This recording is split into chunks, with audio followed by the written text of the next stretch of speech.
Hey everybody, the last Shoegazer here, kicking off a brand new movie review series for Wild Eye Releasing.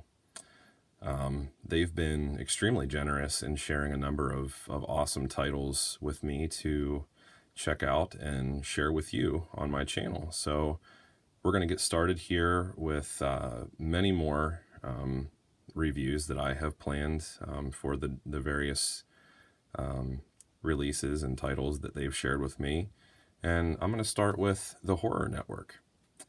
This is an anthology film with 5 different stories from 6 different directors, created by Brian Dorton and Douglas Connor.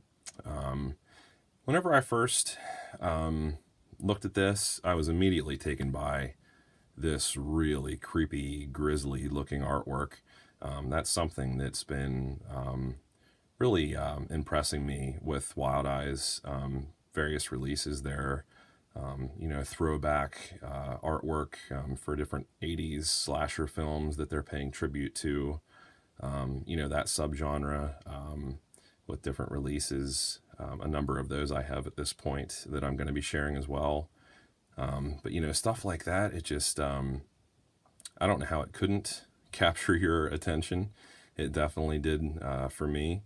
Now, I'll be honest, I thought, you know what, that looks too good to be true. I bet it's not going to look like that in whatever story that's a part of. But I'm telling you what, guys, it looks just as good, if not better than that on screen. So, top-notch, representation there of what you're in for with this anthology.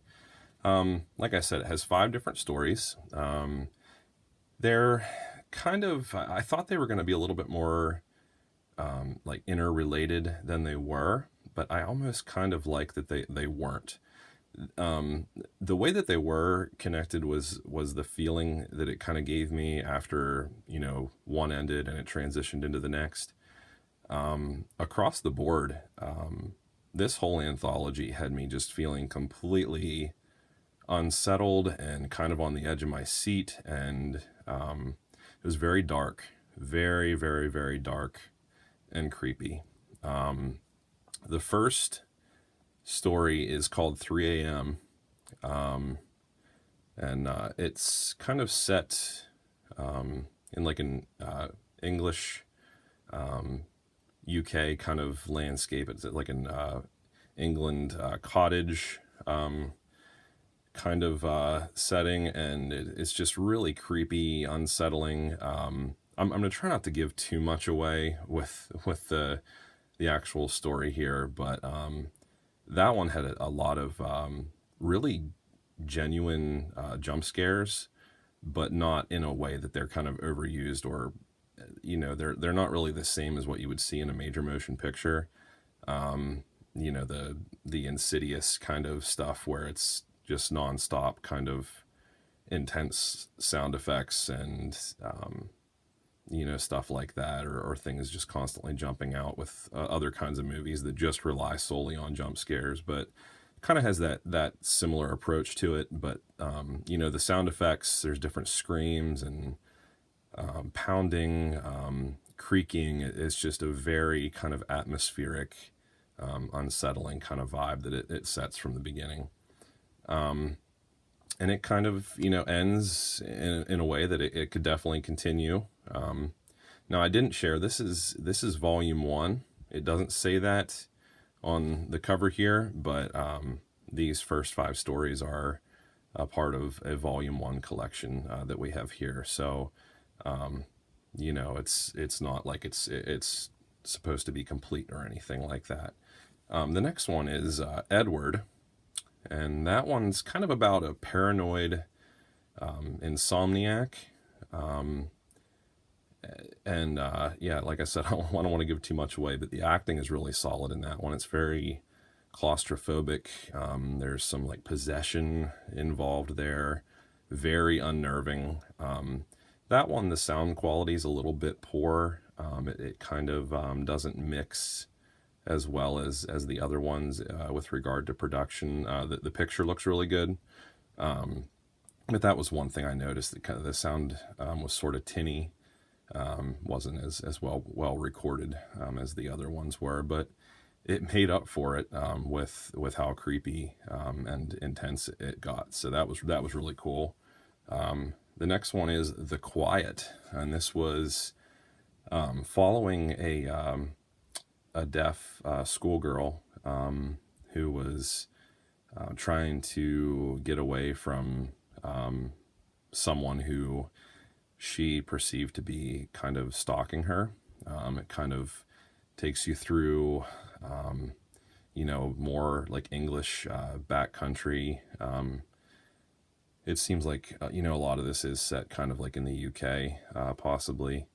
But there's no dialogue throughout most of that story. Very, very creepy because you kind of start to hear and see things how she does with, her limited hearing. That kind of adds to the overall feel of what she's experiencing and what you're experiencing as well. That one's really creepy. Thumbs up all around so far.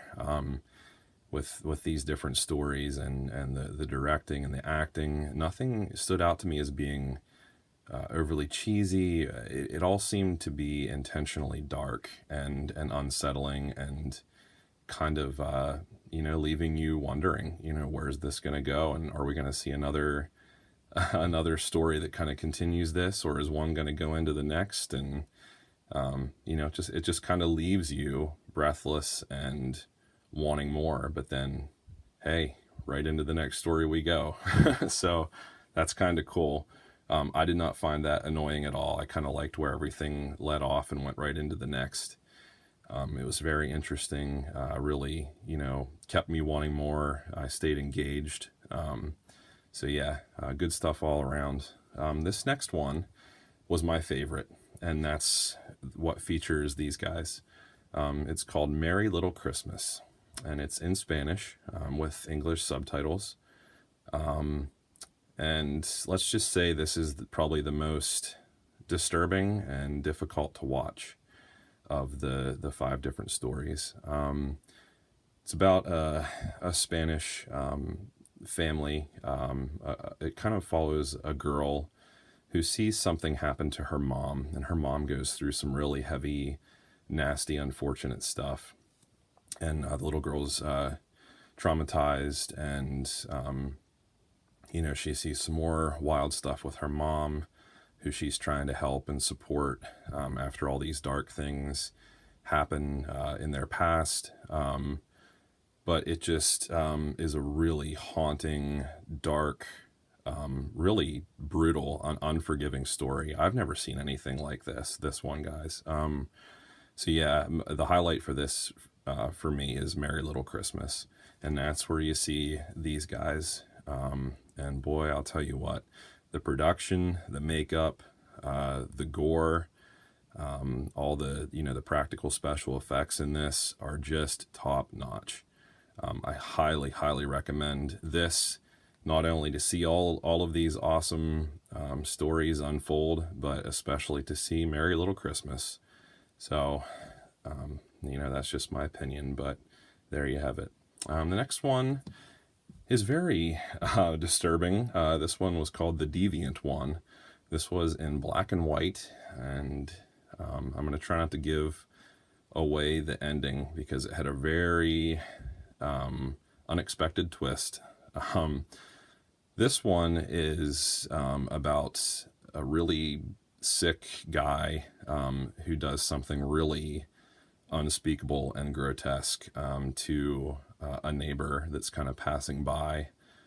You can tell he's extremely unstable, psychological problems, and what he's into is really, really out there. So this one was interesting. This one had, no dialogue, except for, in the special features, there's an extended scene, that kind of, goes along with this one. I didn't like it as much as the actual final cut, but in the extended scene, there is dialogue that's really cheesy and kind of awkward. but you know, it was fun, but I'm glad it didn't end up that way in the actual, you know, final cut of the story. But yeah, this one is really out there. So yeah, overall, you know, like I said, there's a flow to it, even though the stories in my mind are not really connected. But the feeling, the overall unsettling vibe, very dark, atmospheric at times. It definitely takes itself very seriously. This whole volume one of you know, the Horror Network anthology is just top notch in my opinion. You know, a couple are a little bit better produced than others, but overall, just really, really great. I highly recommend it. I would easily give this an 8 out of 10 in my opinion. I'm interested to hear what you guys think if you've seen this. If you haven't, I would go and get a hold of it. Also, a fun little note, since I'm into music, I did like the soundtrack to this. I thought it was really well produced, and especially the first end credits song. It was really, really haunting and really, really beautiful. It really matched up, you know, with the overall vibe and the tone, and kind of just brought the whole feeling to a nice close. So yeah, that kind of stood out to me. But yeah, guys, thanks for watching. I highly recommend the Horror Network from Wild Eye Releasing. And yeah, many thanks to Wild Eye for being, you know, so generous and sharing a number of your awesome titles with me to share with all of you guys. So please stay tuned for more if you enjoyed this and you want to learn more about Wild Eye, as I do. There's a lot more to come. But yeah, have a great one, guys, and thanks for watching.